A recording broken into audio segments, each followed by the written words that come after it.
La première phase, c'est l'introspection, nécessaire, indispensable pour qu'on puisse répondre à plusieurs questions. Qui tu es, de quoi tu as besoin, qu'est-ce qui fait sens pour toi, qu'est-ce qui te fait vibrer, qu'est-ce qui te manque, pourquoi tu fonctionnes comme ça aujourd'hui. On va vraiment aller décortiquer profondément. C'est pour ça qu'on parle de racines aussi, c'est qu'on va aller chercher au plus profond d'où vient chaque sujet.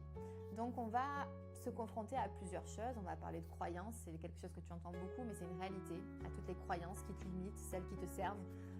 Est-ce qu'on s'en débarrasse? Oui, non, ce sera à toi de voir ce qui fait sens pour toi. Toutes les peurs également que tu as créées, qui t'appartiennent ou qui ne t'appartiennent pas aussi, on va voir les deux. Et en fait, toute cette phase d'introspection qui va être quand même active, on va la mener pour répondre à toutes ces questions. Une fois que c'est clair, là, on peut construire quelque chose de sympa.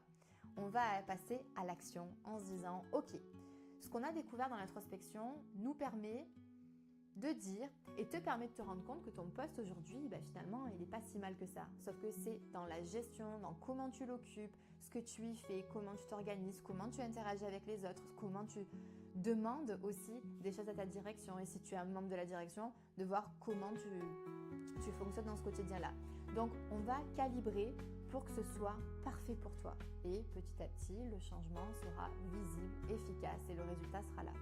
Deuxième possibilité, tu te rends compte qu'il faut absolument que tu changes. Donc là, l'entreprise dans laquelle tu occupes ce job ne convient pas.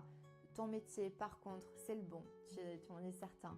Et à ce moment-là, je t'accompagne vers le changement. Donc là, c'est construction de tous les outils, CV, un LinkedIn optimisé, une stratégie de recherche d'emploi. Et toute cette étape-là, jusqu'à préparer tous les pitchs pour tes entretiens, jusqu'à la signature de ton contrat.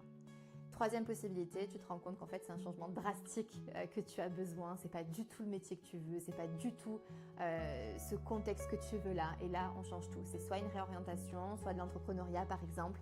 Donc je te rappelle que dans mon parcours, je suis une slasheuse, comme on pourrait le dire, donc j'ai vécu pas mal de choses, du salariat à l'entrepreneuriat, de l'entrepreneuriat au salariat, du boomerang. En fait, je pense que je peux, et j'en suis certaine, t'accompagner sur tous ces sujets-là. Mais tu comprends bien du coup, avec les possibilités qu'on a sur les résultats, avec la phase d'introspection, que pour moi, te parler de nombre d'heures par rapport à cet accompagnement, c'est pas honnête de ma part, parce que il y a des personnes qui vont avoir une temporalité très rapide, qui vont avoir besoin de beaucoup plus de sessions rapprochées, d'autres qui ont besoin d'expérimenter, de prendre ce recul-là, d'avoir des sessions un peu plus allongées. Moi, ce que je veux, c'est qu'en 3 mois, tu aies du résultat. Peu importe ce qu'on y met à l'intérieur, c'est hyper important que tu sois conscient que ton engagement va être non négociable pour toi et pour moi. Et que le résultat, c'est ce qui va nous animer à tous les deux. Voilà, donc je pense que j'ai répondu en tout cas de comment fonctionne Transformation, ce qu'il y a à l'intérieur.